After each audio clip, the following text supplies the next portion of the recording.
Hello guys, welcome back to my channel. അപ്പോൾ നമ്മൾ ഇന്ന് ഈ വീഡിയോയിലൂടെ പരിചയപ്പെടാൻ പോകുന്നത് നമ്മുടെ മാരുതി സുസുക്കി ഡിസയറിനെ കുറിച്ചാണ്. സോ ഇന്ത്യയിൽ ഏറ്റവും അധികം വിറ്റഴിക്കപ്പെടുന്ന ഒരു സെഡാൻ വെഹിക്കിളാണ് നമ്മുടെ മാരുതി സുസുക്കി ഡിസയർ എന്ന് പറയുന്നത്. ആഗസ്റ്റിൽ ഇതിൻ്റെ ഒരു പുതിയ വേർഷൻ ലോഞ്ച് ചെയ്യാൻ പോകുന്നു എന്നുകൂടി മാരുതി അറിയിച്ചിട്ടുണ്ട്. 2024 ജൂണിലെ കാർ വിൽപ്പന റിപ്പോർട്ട് അനുസരിച്ച് ഏറ്റവും കൂടുതൽ ഈ രാജ്യത്ത് വിറ്റഴിക്കപ്പെട്ട ഒരു മോഡലാണ് നമ്മുടെ മാരുതി സുസുക്കി ഡിസയർ എന്ന് പറയുന്നത്. 2024 മാരുതി സുസുക്കി ഡിസയർ എന്ന് പറയുന്ന വെഹിക്കിൾ മുൻ തലമുറ ഡിസയർ പോലെയല്ല. പുതിയ സെഡാൻ സ്വിഫ്റ്റിൻ്റെ ഹാർടെക് പ്ലാറ്റ്ഫോമിനെ അടിസ്ഥാനമാക്കിയിട്ടായിരിക്കും ഈ ഒരു മാരുതി സുസുക്കി ഡിസയർ ഇറങ്ങാൻ പോകുന്നത്. അതുപോലെ തന്നെ ഡിസയറിൻ്റെ ടെസ്റ്റ് മ്യൂളിൻ്റെ സ്പൈ ചിത്രങ്ങളെ അടിസ്ഥാനമാക്കി നമുക്ക് സ്വിഫ്റ്റിൽ നിന്ന് വ്യത്യസ്തമാക്കാൻ മാരുതി സുസുക്കി അതിൻ്റെ രൂപകൽപ്പനയിലൊക്കെ ചെറിയ ചെറിയ മാറ്റങ്ങളൊക്കെ വരുത്തിയിട്ടുണ്ട്. ഫ്രണ്ട് ഗ്രില്ലിൽ സ്വിഫ്റ്റിൻ്റെ കട്ടയ്ക്ക് പകരം പ്രമുഖ തിരഞ്ചീന സ്ലേറ്റുകൾ പോലുള്ള കാര്യങ്ങളാണ് കൊടുത്തിരിക്കുന്നത്. അതുപോലെ തന്നെ പുതിയ ഡിസയറിൽ പുതിയ ഹെഡ്ലൈറ്റുകളും ബമ്പറും അതുപോലെ തന്നെ പുതിയ കൂട്ടം അലോയ് വീലുകളുമാണ് മാരുതി സുസുക്കി കൊടുത്തിരിക്കുന്നത്. അതുകൊണ്ട് തന്നെ മാരകമായിട്ടുള്ള ലുക്കും ഫീലും നമുക്ക് ഈ ഒരു വെഹിക്കിളിൽ നിന്ന് കിട്ടുമെന്നാണ് നമ്മൾ പ്രതീക്ഷിക്കുന്നത്. പുതുപുത്തൻ ബൂട്ടോട് കൂടിയുള്ള ബാക്ക് ഡിസൈനും കാണാൻ വളരെയധികം രസകരമായിരിക്കുമെന്ന് കൂടി പറയട്ടെ. മറ്റൊരു കാര്യം എന്താണെന്ന് വെച്ച് കഴിഞ്ഞാൽ 2024 മാരുതി സുസുക്കി ഡിസയറിൻ്റെ ഇൻറ്റീരിയർ എന്ന് പറയുന്നത് ക്യാബിൻ സ്വിഫ്റ്റിനെ അടിസ്ഥാനമാക്കിയുള്ളതായിരിക്കുമെന്നാണ് പ്രതീക്ഷ.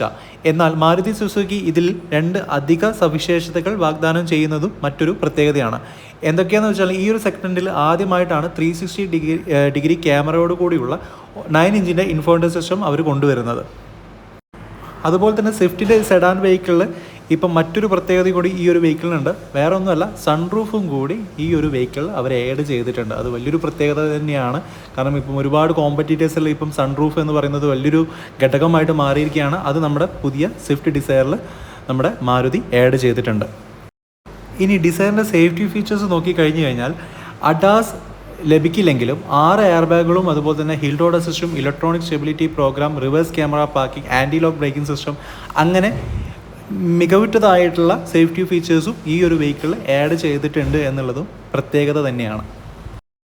2024 മാരുതി സുസുക്കി ഡിസയറിൻ്റെ എൻജിൻ നോക്കിക്കഴിഞ്ഞാൽ സ്വിഫ്റ്റിന് സമാനമായിട്ടുള്ള 1.2 ലിറ്ററിൻ്റെ 3 സിലിണ്ടർ പെട്രോൾ എഞ്ചിനാണ് ഈ ഡിസയറിന് കൊടുക്കുന്നത്. അതുപോലെ തന്നെ 5 സ്പീഡ് മാനുവൽ ട്രാൻസ്മിഷനും അതുപോലെ തന്നെ 5 സ്റ്റെപ്പിൻ്റെ AMT ട്രാൻസ്മിഷനുമാണ് ഈ ഒരു വെഹിക്കിളിൻ്റെ പവർ കൂട്ടുന്നത്. അതുപോലെ തന്നെ 80.4 bhpയിലും 111 Nm ടോക്കിലുമാണ് ഈ ഒരു വണ്ടി നമുക്ക് മാർക്കറ്റിൽ ലഭ്യമാകാൻ പോകുന്നത്.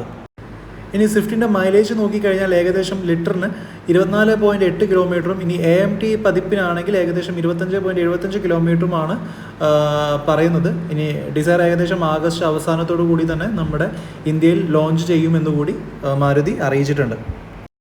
അതുപോലെ തന്നെ നമ്മുടെ മാരുതി സുസുക്കിയുടെ CNG വേരിയൻറ്റും പുറത്തിറക്കുമെന്നുള്ള റിപ്പോർട്ടുകളും ലഭ്യമാണ്.